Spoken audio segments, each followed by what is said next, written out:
So there are phones that are big, there are phones that are wide, there are phones that have a 21:9 aspect ratio. Yes, cinema display, 4K.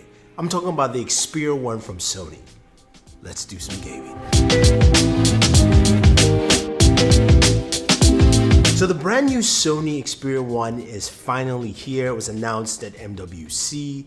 We saw it then, we didn't pay too much attention, but we have it in-house. This is a device that is truly different. It's got a 21:9 aspect ratio for a display. It is wide, it is cinema wide. It's wider than a lot of people's monitors out there. But this is quite unique. So before we get into some of the gameplay elements, let's talk about what Sony brings to the table here. So first off, it's a 4K display, it's HDR ready, supports HDR. You actually have to switch to, of course, that cinema HDR content. You can go into your settings on the display. You can switch between and toggle between the different display settings. Of course, that will also conserve your battery life. That being said, 4K HDR display, lovely looking display. And when you look at it side by side with devices like the Galaxy S10 Plus, the OnePlus 7 Pro, you can see it's slightly taller than the OnePlus 7 Pro and also slimmer than both devices together. So you can see how thin it is. So which brings something quite interesting. It's a little bit difficult to get to the top of the device while you're using it if you were trying to navigate across. Now, other things you find with this device, it's got Dolby Atmos built in. So you've got Dolby Atmos sound, you have stereo speakers, which is pretty nice. Now, this is powered by the Snapdragon 855 processor. You've got 6 gigs of RAM, surprising, and you've also got a battery that's 3300 milliamp battery in there. So you've got a sizable battery. We'll talk about how battery management is, especially when gaming at 4K, because that's what we're doing here with this, because we went ahead and we switched it over. Now, a couple of other things you find in the device. It's got a triple camera setup, and it's got a new cinema recording settings, which we will do a video on so you guys can check out, because that's something that's really cool and interesting. I want to see how well this device actually does with video recording. Now, there is no headphone jack at all, but you do have Dolby Atmos, you've got stereo speakers. So we're going to hear all that. We're going to jump into gaming. We're going to play a couple of games. We'll give you our heat temperatures, let you know what we've gotten from this, and we'll be playing a few for you to see here. So let's go ahead and get into some gameplay.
So the first thing you notice is that almost every game automatically went to 21:9 aspect ratio.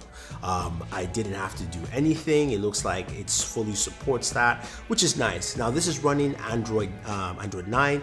It looks like it's a close to stock Android experience when you're going through the UI. Very simple, very smooth, which is nice. Now you also notice while we were gaming, there was a pinkish floating bar.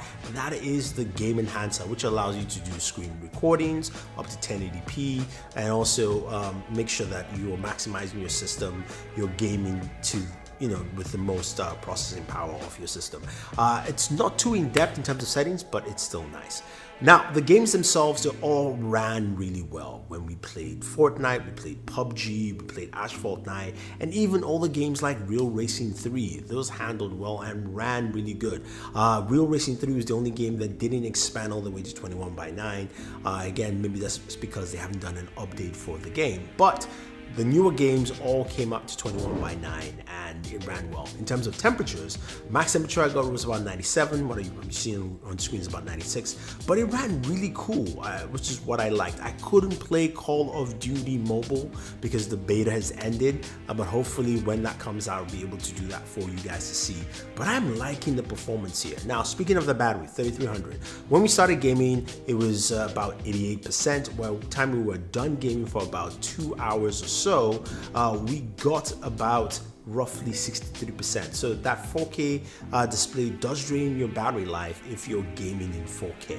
Just to let you know what you're getting there. So hopefully you get a good idea of what it actually brings to the table.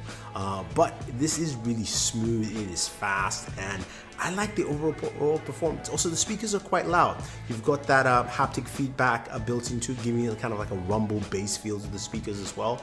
And I think a lot of people will definitely like what Sony has brought to the table. Now, the only downside is this device is pretty pricey. It's available in the UK for about $940. That's how much I actually picked it up for, just so I could give you guys a solid look at what gaming looks like on a device that has a 21:9 aspect ratio for a smartphone. Now, a couple of things to note: it doesn't have wireless charging. It does have fast charging built into USB Type-C, which you have there. And it also has it has a very streamlined feel to it, which is something that I've not seen in the Sony device in a while. So I do like that. But for 21:9 4K gaming on the Xperia 1, it's solid. Now guys, if you have any questions or any comments, let me know. Otherwise, don't forget to like and share this video, favorite this video, subscribe to the channel, smash that subscribe button, hit the notification bell, and always enjoy your entertainment. And yeah, we're heading to E3, so stay tuned for lots of cool content from there.